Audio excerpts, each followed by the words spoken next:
Jingle bells. Oh, what fun it is to ride in a one-horse open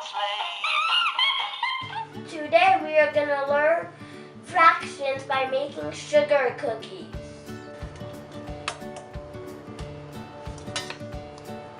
One cup. So let's pour it in. Now to make our second cup.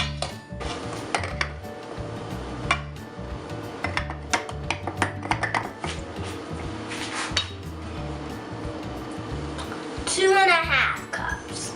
I need a whole teaspoon and I only have half of a teaspoon.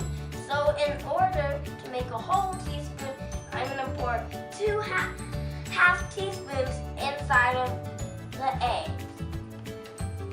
Good job. Done. Know that. What is 1/2 times 5? 1, 2, 3, 4, 5. 2 and a half. Excellent. What is 1/2 times 7?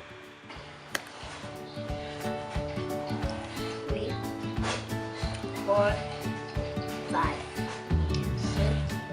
6, 7. 3 and a half. 3.5. All right. In a one-horse open sleigh, down fields we go, laughing all the way. Good job. Done. Know that.